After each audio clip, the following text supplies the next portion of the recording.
June 1998. 56 Hope Road, Kingston, Jamaica. A 23-year-old MC, maybe the best in the world, walks out of Tough Gong, the studio built by reggae legend Bob Marley, having finished an ambitious project that she's calling The Miseducation of Lauryn Hill. On it, one of the most scathing, most influential, and according to the legendary MC Lyte, most beautifulest diss records ever to be recorded. Its barrel leveled directly at former lover and Fugees bandmate, Wyclef Jean. I'm Chris Hampton, and this is how Miss Lauryn Hill taught me confidence.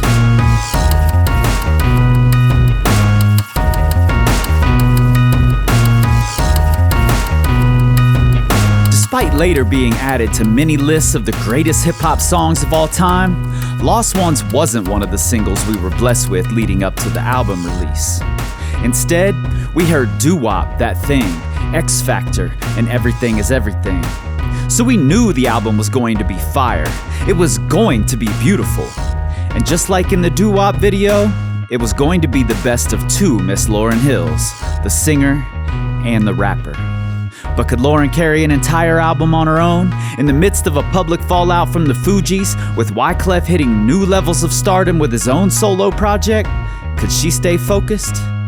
Miseducation hit store shelves on August 25th, 1998, and 60 seconds in, we knew. It's funny how money changes situation. Miscommunication lead to complication. My emancipation don't fit your equation. I was on the humble, you on every station. She wasn't going to ease in. She was coming through with a battering ram. Guns blazing, going straight for the kill. No hesitation. Yeah, I'm on my own. I know you thought I'd fall on my face. Shit. Watch what happens. In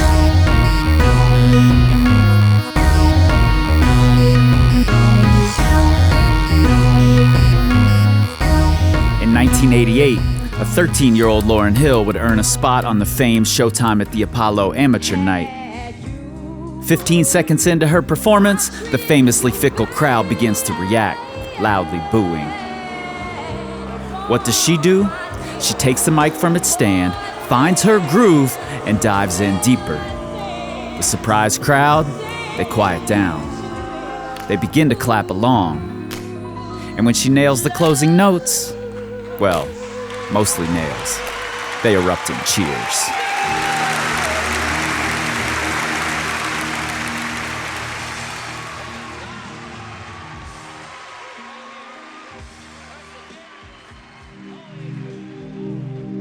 As a group, the Fugees, Lauryn and Wyclef, along with fellow MC Pras, released their first album, Blunted on Reality, in 1993. It sold 12,000 copies over the next 3 years. That's not even hood rich. What did they do? Recorded and released The Score, widely considered one of the greatest albums ever of any genre, and selling, up to now, 22 million copies worldwide. And then, 8 years removed from her experience at the Apollo, Lauryn once again takes that same stage alongside her bandmates. The show opens with How Many Mics, the first song from their brand new album, The Score. Less than 60 seconds into the performance, with the crowd politely clapping along but not at all convinced, Wyclef deads the music. Hold up. Yo, we got a problem. The crowd isn't moving. What's going on? I'll take this side, you take this side. And if you listen closely, you can hear Lauryn say, I'ma take the middle, watch it. I've been here. I've done this. I own this shit. Front and center, this is my mic, my stage. A cappella, she begins freestyling. That waxy residue on your rhyme style is ridiculous. If you're misogynist, you probably cannot get with this. And as the beat from BDP's The Bridge Is Over drops in, the crowd goes out of their fucking minds.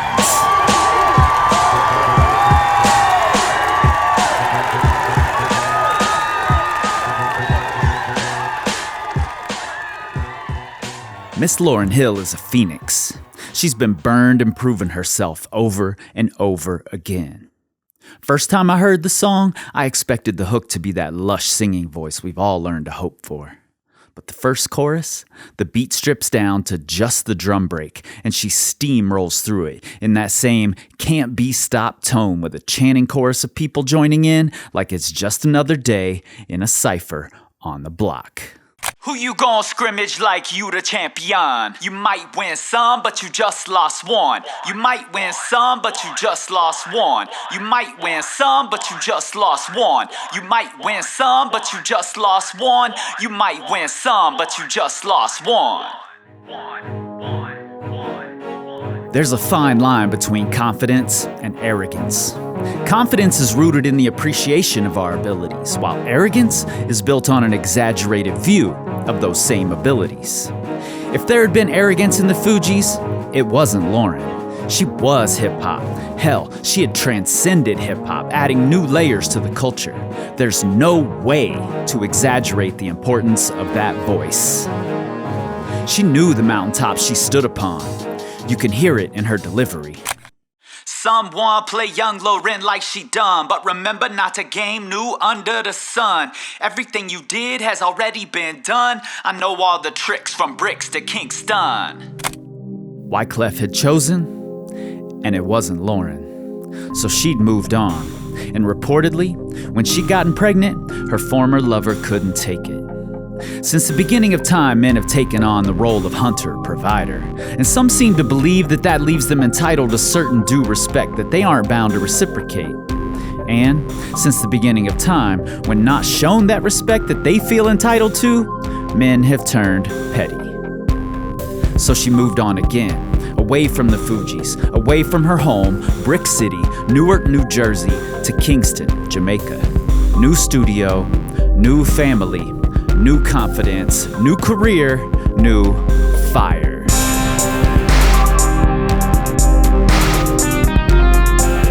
Is there a more severe diss than saying, in the most straightforward and confident tone of voice, "See what I'm doing? I obviously don't need you."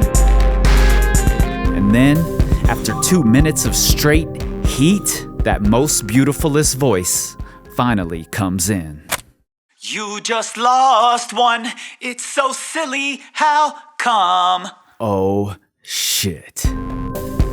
Is there a harder diss than singing, "Look, I know that someday, sometime, someplace, you might win some, but this one right here, this ain't it.